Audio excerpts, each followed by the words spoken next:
Neste Brasil corrupção, pontapé bundão, puto saco de mau cheiro, do Acre ao Rio de Janeiro.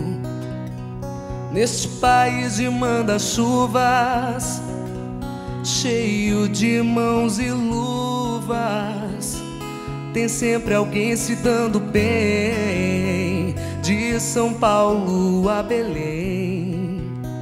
Eu pego meu violão de guerra pra responder essa sujeira, e como começo de caminho quero a unimultiplicidade, onde cada homem é sozinho, a casa da humanidade, onde cada homem é sozinho, a casa da humanidade.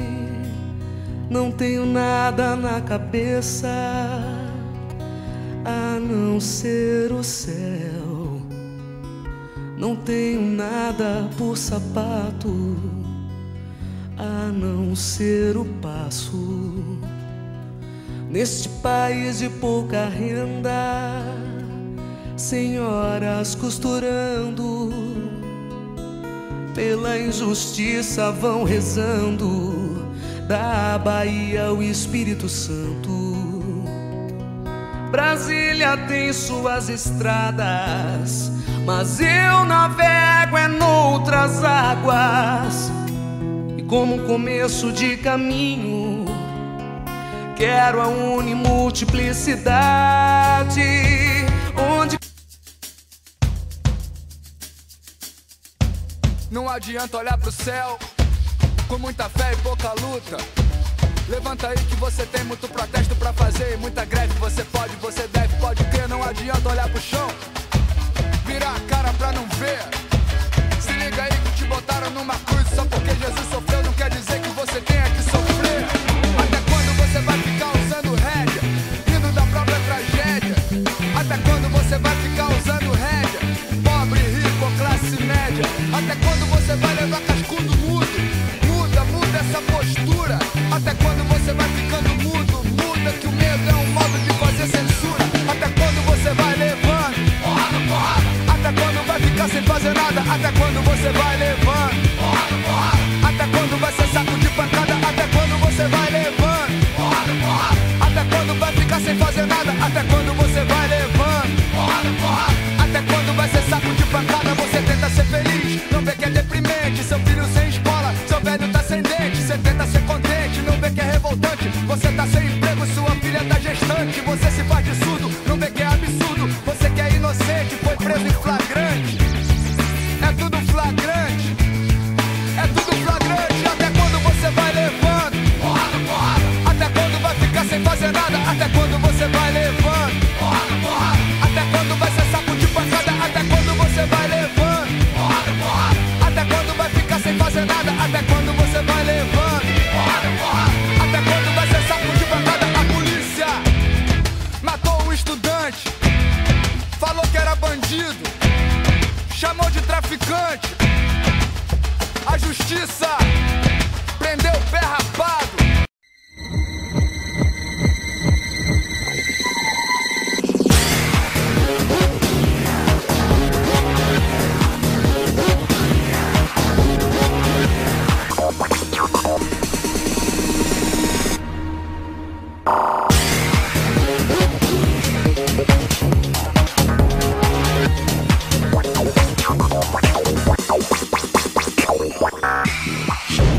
Momento de repressão. Momento mais difícil da história do nosso país. Você vai reviver a partir de agora a matéria Ditadura Militar no Brasil. Não é por acaso, estamos logo à frente da Igreja Catedral da Sé. Foi ali que houve o maior protesto da história. Na época de repressão dos militares, a morte do jornalista Vladimir Herzog. Então acompanhe com a gente Ditadura Militar no Brasil. eu cheguei em São Paulo, o primeiro grande choque que eu tive com a ditadura foi em 1975, quando eu trabalhava na Editora Abril, e a ditadura matou o jornalista, que é o Vladimir Herzog, que trabalhava na TV Cultura, casado, com filhos, e prenderam ele, levaram para o DOI-CODE, que era a prisão na época, e no dia seguinte ele amanheceu morto e os militares disseram que ele tinha se matado na cadeia.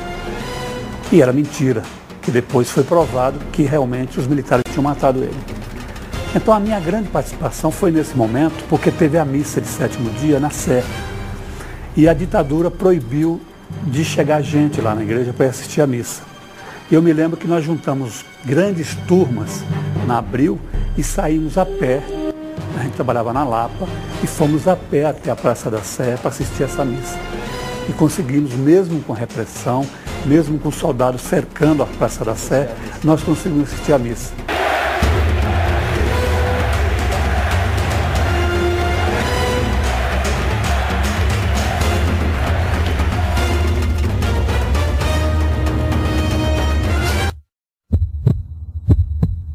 Este é o Repórter Esso, testemunha ocular da história em edição extraordinária. Acabamos de receber a notícia que hoje, dia 1º de abril de 1964, institui-se, através do golpe militar, o abandono do então presidente João Goulart. Inicia-se então a ditadura militar no Brasil. Esta foi mais uma edição do seu Repórter Esso, testemunha ocular da história em edição extraordinária. Obrigado. Aqui fala o seu Repórter Esso, testemunha ocular da história, com as últimas notícias da United Press e da Agência Nacional.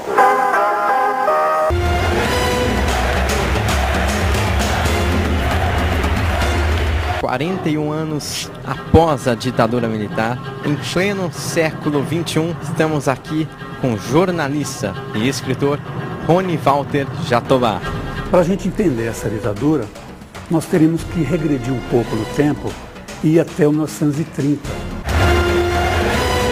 Existia antes de 30 a República Velha, que era a República do Bico de Pena. As eleições, você não tinha o voto universal, você tinha o voto que as pessoas mandavam votar. Eles vêm do Rio Grande do Sul e cria a Revolução de 30. Toma o governo e assume o governo. Ele governa até 1936 e em 1937 ele dá o golpe e aí se instaura o chamado Estado Novo, que é a ditadura Vargas. Então, que vai de 1937 até 1945. Getúlio Vargas é deposto e aí se tem, de novo no Brasil, a democracia. O Brasil entra nesse período numa normalidade democrática. Então, em 1950, você tem novamente Getúlio Vargas, o ex-ditador, volta e é eleito pelo povo. Então, ele governa durante 3 anos. E aí depois, em 24 de agosto de 1954, ele se mata. Então isso é um problema muito grande na história brasileira, com o suicídio de Getúlio Vargas, que era chamado o pai dos pobres. O vice dele, Café Filho, assume, e aí o governo continua normalmente. Juscelino Kubitschek foi eleito presidente em 1955. Ele prometeu fazer o Brasil crescer 50 anos em apenas 5. Um período brilhante para o Brasil, né? Esta política trouxe fuscas de fabricação nacional, urbanizou a população, introduziu uma inflação endêmica e agravou a situação da dívida externa. Ele cria Brasília, no dia 21 de abril de 1960 ele inaugura Brasília, quer dizer, transforma, muda a capital do Brasil, que era no Rio de Janeiro, para o Planalto Central. No meio do nada, no meio do país. E faz uma revolução, inclusive, trazendo para o Brasil a indústria automobilística. Jânio, com as loucuras dele, chega 7 meses de governo depois, renuncia, e aí quem tem que assumir é o vice.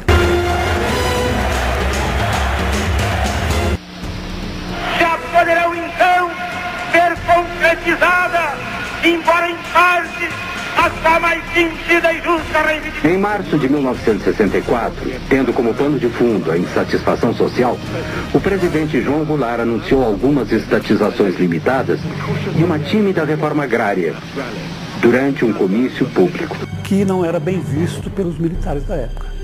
Mas mesmo assim, Jango assume o governo e governa até o dia 31 de março de 1964, quando os militares dão o golpe de 64. Começava assim a contagem regressiva para um golpe militar. Vamos para os nossos comerciais e voltamos já já, porque essa verdadeira intervenção já volta.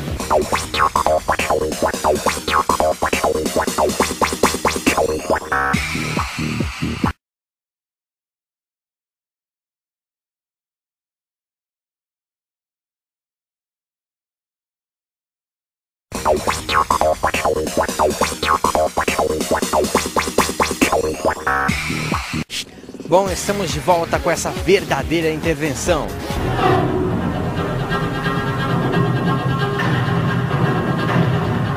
A primeira ideia dos militares era que eles tomavam poder.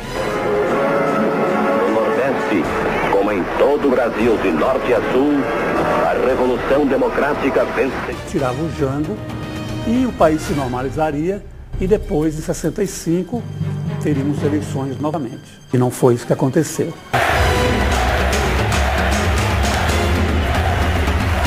O presidente da República irá prestar o compromisso da Constituição. Meu governo será o das leis, o das tradições e princípios morais e políticos que refletem a alma brasileira. E a partir daí foram acabando todas as liberdades democráticas. Uma das primeiras ações da ditadura foi estabelecer o Serviço Nacional de Informação, o sistema nervoso central do Estado autoritário. E entramos numa ditadura feroz que só foi terminar em 1985, que de certa forma foi ameno em termos de liberdades democráticas.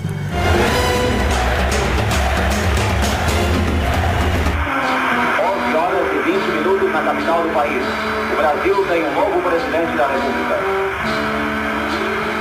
Prometo manter, defender e cumprir a Constituição, observar as leis, promover o bem geral e sustentar a união, a integridade e a independência do Brasil. Os ricos sejam mais ricos, para que, graças a eles, os pobres, por sua vez, sejam menos pobres.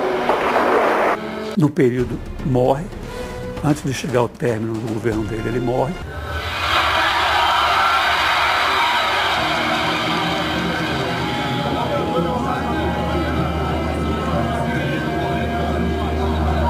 E aí assume uma junta militar, né? E aí chegamos a 1968. Que aí com essa junta se reforça bem mais a ditadura militar. Se reforça muito mais a ditadura, que eles não queriam realmente entregar o governo.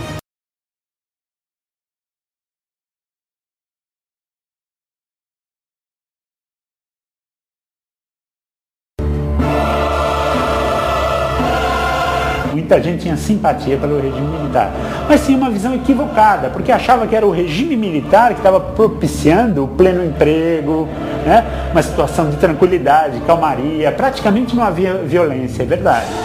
Mas era uma conjuntura mundial que favorecia, tanto que nesse período a nossa dívida externa vai lá para cima. Eles injetaram muito dinheiro, muito dólar, muitos milhões, bilhões de dólares no Brasil, né? Construindo a Transamazônica, já ouviram falar, não é? Investindo mesmo. Ponte de Rio-Niterói, e dinheiro para os aparelhos de repressão ao movimento revolucionário, deram suporte teórico e material também. Então achavam que esse bem-estar se deu em função da presença dos militares, o que efetivamente não é verdade.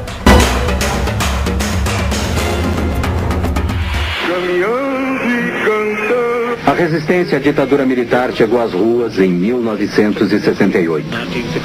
100 mil pessoas, principalmente estudantes, fizeram manifestações no Rio. Nas ruas, campos, construções, após ser ouvido. Provocado por essa crescente oposição, o regime militar assumiu total poder ditatorial no final de 1968, com o infame AI-5. Os ideais do movimento de março de 1964, os que por ele se responsabilizaram e juraram defendê-lo, resolve editar o seguinte ato institucional. Artigo 1º. O Presidente da República poderá decretar o recesso do Congresso Nacional. Artigo 2º. Poderá decretar a intervenção nos estados e municípios sem as limitações previstas na Constituição. Artigo 3º. Poderá suspender os direitos políticos de quaisquer cidadãos.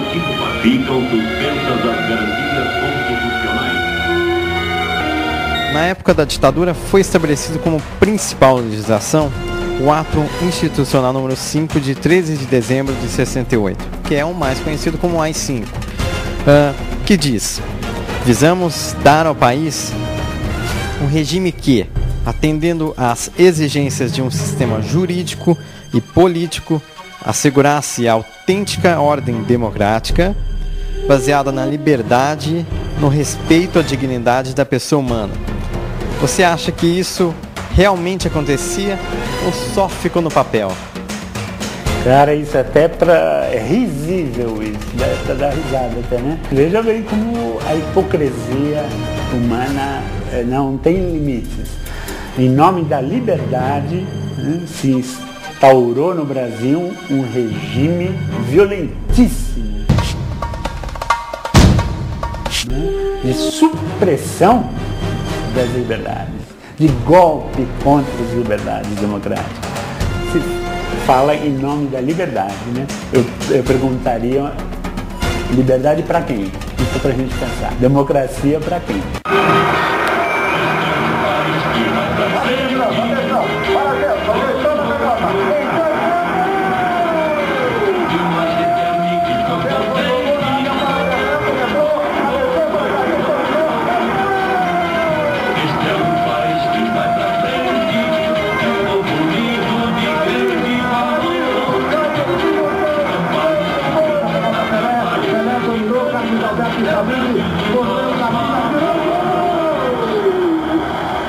Que esse AI-5 realmente, Congresso fechado, né? Todos são caçados, e aí se instaura realmente a grande ditadura a partir de 68. Quer dizer assim, uma grande parcela, as coisas estavam passando batidas. A ditadura, eles não estavam entendendo o que é aquilo. Não vai ser fácil me acompanhar.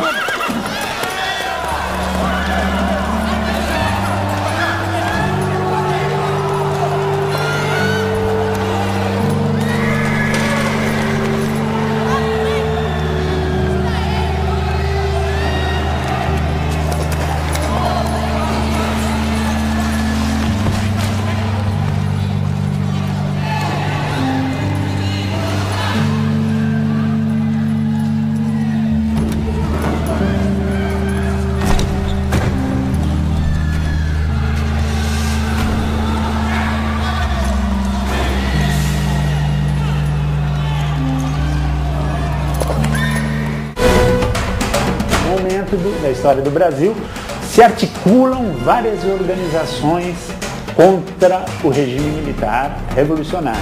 Isso aqui não é um assalto. Vocês estão assistindo uma expropriação revolucionária. Nós estamos expropriando uma instituição bancária, que é um dos suportes dessa ditadura cruel e sanguinária. Muitos dos nossos companheiros que lutam pela liberdade e pela democracia estão sendo brutalmente torturados nas prisões desse governo militar e vocês não ficam sabendo de nada, porque a imprensa está censurada. Contem para os seus amigos o que está acontecendo. Nós somos o Movimento Revolucionário 8 de Outubro, o MR8. Agora!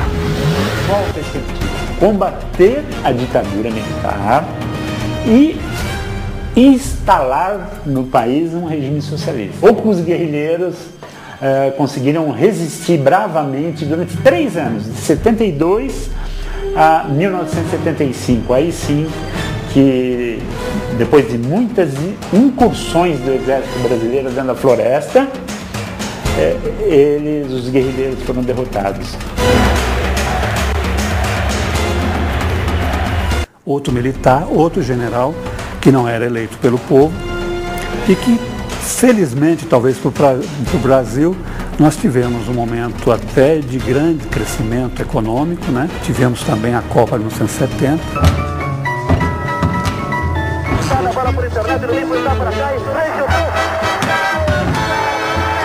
Que foi que o Brasil ganhou.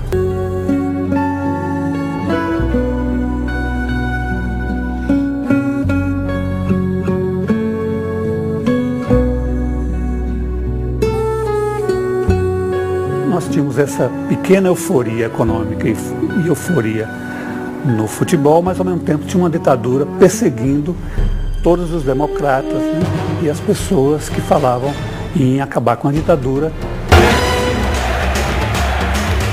Na verdade, a ditadura foi a grande arma do regime militar para calar a voz oposicionista. Então você tinha uma ditadura que tinha um censor, que impunha o que se deveria escrever no país, principalmente em publicações escritas. Os jornais e revistas que mais sofreram com isso foi o jornal Estado de São Paulo, o Jornal da Tarde, estou falando aqui em São Paulo, né, a revista Veja e o jornal Movimento. Então a revista Veja colocava fotografia de diabinhos, desenho de diabinhos. O Estadão colocava versos de Camões. O Jornal da Tarde colocava receitas de bolo, de comida e tal. E o Movimento, às vezes, colocava a página em preto. Então, cada um tinha a sua maneira de mostrar ao leitor que aquele texto foi cortado.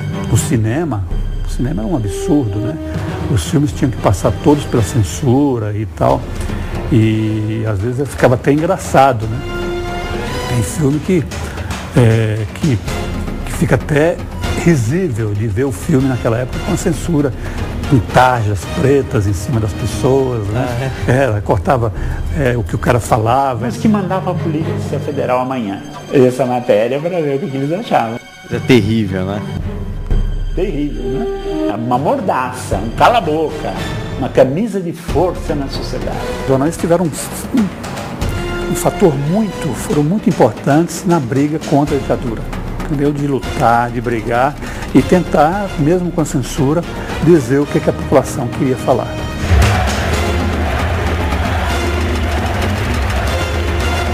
O governo também forte, mas se preparou o país para o começo de uma retomada democrática. Quanto isso, você também tinha uma oposição que, de certa forma, estava fustigando o governo para trazer uma democracia para o país. O jovem americano, cabeça boa, né, falou, isso não é para mim, eu não quero isso, invadir outro país. Não é? E daí surge um movimento contra a guerra do Vietnã dentro dos Estados Unidos. O jovem passa a resistir, fala, não vou morrer no Vietnã. Tinha outra intenção, outra perspectiva. Eu não quero esse tipo de sociedade de consumo, onde vale só quem consome é importante, é vitorioso, e aquele que não consumir é um derrotado, um cidadão de segunda categoria, que não presta para nada. A mídia toda fala isso todo dia, é só a gente chegar em casa agora e ligar a televisão e outro canal, que não seja esse. O movimento hippie passa a se desenvolver com que assim, padrão de comportamento? Vamos ter uma vida mais simples, consumir menos, não é? Vamos sair das cidades e vamos se aproximar novamente da natureza, ter uma vida voltada mais para as coisas básicas e simples da vida, que são as mais importantes.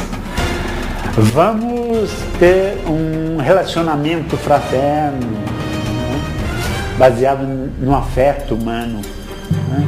A não violência, deixar os cabelos crescer desalinhadamente, uma roupa toda colorida, né? Completamente diferente dos padrões, né? De um bancário ou de um filho que a classe média queria como padrão de comportamento. Nós tivemos também que encarar, cara, muito preconceito. que já veio também mais preparado ainda para entregar o governo, porque já não tinha mais jeito para o governo civil e talvez transformar o país numa democracia. Porque naquele momento a economia do Brasil vinha descendo a ladeira. Nós tínhamos um momento de uma inflação muito alta, muito desemprego, e você já via nas ruas, principalmente em São Paulo, as greves, entendeu? A luta dos trabalhadores por melhores salários, as lutas das mulheres. Então o país já existia uma efervescência da população buscando melhores tempos democráticos. Você tem também a anistia. Então com a anistia nós tivemos a volta dos que foram exilados, as pessoas que foram punidas e tiveram que sair do país por causa da ditadura. Então voltaram assim, por exemplo, Miguel Arraes, o próprio Fernando Gabeira, que escreveu O Que é Isso, Companheiro. Voltaram, por exemplo, alguns políticos que saíram do país, como Leonel Brizola. Então, essas pessoas voltaram com o intuito de brigar pela democracia. Se candidata no colégio eleitoral, nessa época não existia o voto popular, era pelo colégio eleitoral, e ganha a eleição do candidato do regime militar. Quando Tancredo derrotou o candidato militar por esmagadora maioria no colégio eleitoral, o Brasil gritou de alegria. Os generais se foram e as expectativas eram altas. Só que, infelizmente, Tancredo não conseguiu, né? Ele falece. Lamento informar que o excelentíssimo senhor presidente da República, Tancredo de Almeida Neves, faleceu esta noite. Tancredo morreu antes de assumir a presidência. As imagens expressaram a angústia de toda a nação. Foi operado, teve um problema de saúde, foi operado, e aí quem assume o governo é José Sarney, que era o vice-presidente eleito. A partir de 1985, você começa, felizmente, um período de democracia.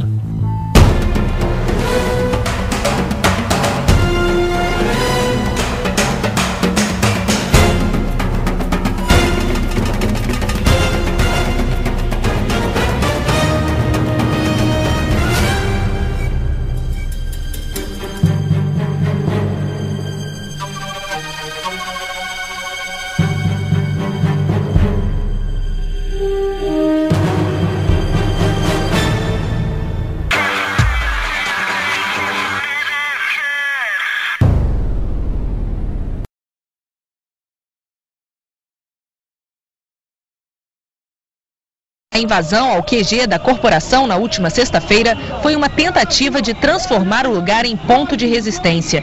A entrada já foi com violência.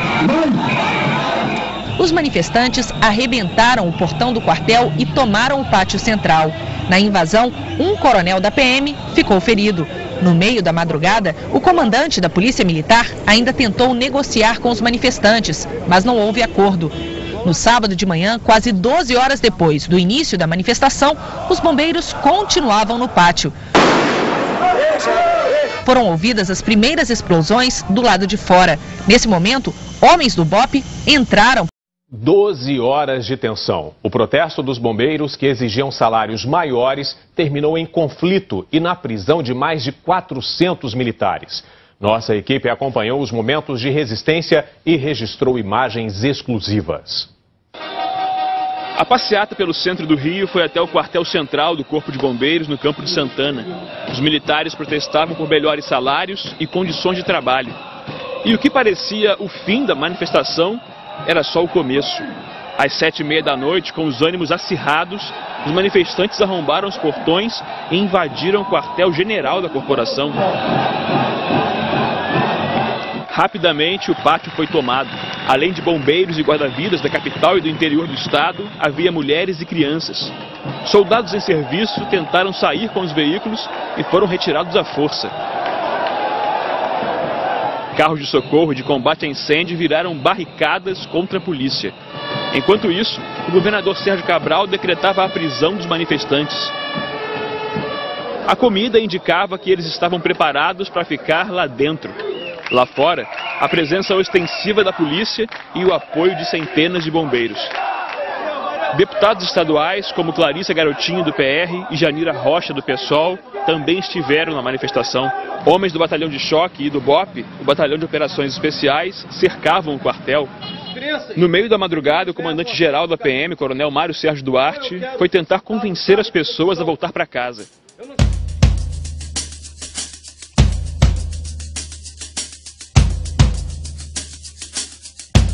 Não adianta olhar pro céu com muita fé e pouca luta. Levanta aí que você tem muito protesto pra fazer, muita greve. Você pode, você deve, pode crer. Não adianta olhar pro chão, virar a cara pra não ver. Se liga aí que te botaram numa cruz. Só porque Jesus sofreu não quer dizer que você tenha que sofrer. Até quando você vai ficar usando rédea, rindo da própria tragédia? Até quando você vai ficar usando rédea, pobre, rico ou classe média? Até quando você vai levar cascudo mudo? Muda essa postura. Até quando você vai ficando mudo? Muda que o medo é um modo de fazer censura. Até quando você vai levando? Até quando vai ficar sem fazer nada? Até quando você vai levando? Até quando vai ser saco de pancada? Até quando você vai levando? Até quando vai ficar sem fazer nada? Até quando você vai levando? Até quando vai ser saco de pancada? Você tenta ser feliz, não vê que é deprimente. Seu filho sem escola, seu velho tá sem dente. Você tenta ser contente, não vê que é revoltante. Você tá sem emprego, sua filha tá gestante. Você se faz de surdo, não vê que é absurdo. Você que é inocente, foi preso em flagrante. É tudo flagrante, é tudo flagrante. Até quando você vai levando?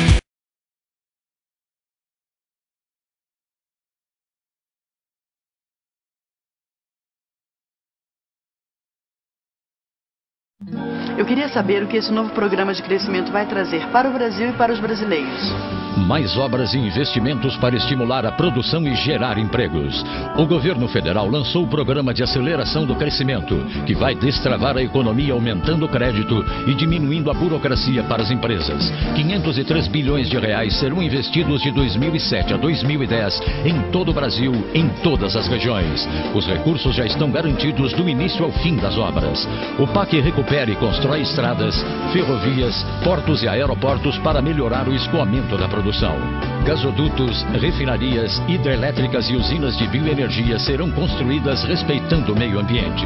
Na habitação, são 106 bilhões de reais para casa própria e construção de moradia popular. O Brasil criou condições para gerar mais desenvolvimento e menos desigualdade. Programa de aceleração do crescimento.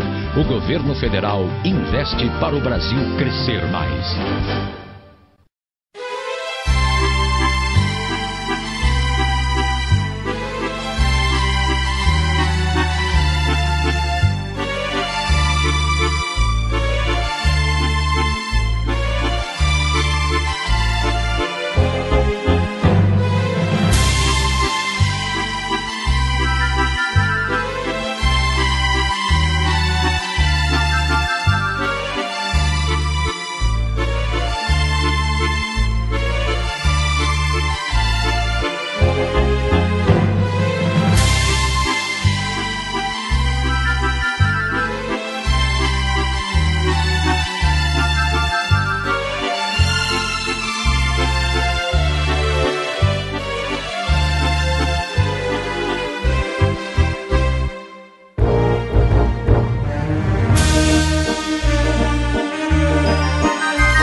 O maior objetivo nosso é ter a nossa casa, nosso lar. A minha casa mesmo, entendeu? Todo brasileiro tem um sonho de ter sua casa própria. O governo federal, em parceria com estados, municípios e a sociedade, está investindo 34 bilhões de reais para que mais brasileiros tenham acesso à casa própria. É o Minha Casa Minha Vida, que vai construir 1 milhão de moradias para famílias com renda de até 10 salários mínimos. O Minha Casa Minha Vida vai garantir que quem ganha menos, pague menos e assegurar o pagamento das prestações em caso de perda de renda. Vai gerar emprego e promover a inclusão social. É mais moradia para mais brasileiros. E com a participação de todos, a roda da economia continua a girar. Minha Casa Minha Vida é confiança no Brasil. É assim que a gente segue em frente. Governo Federal. Ter minha casinha, vixe, é meu sonho.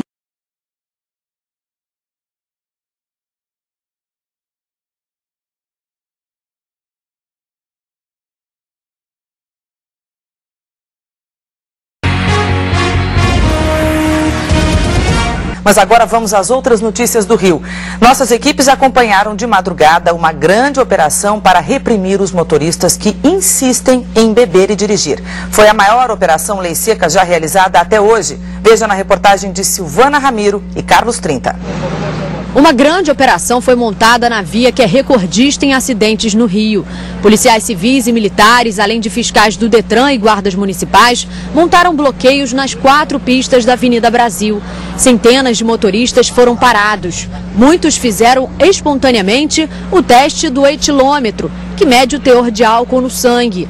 Um sopro e o resultado que esta mulher não esperava. A quantidade de álcool ingerida estava bem acima da permitida.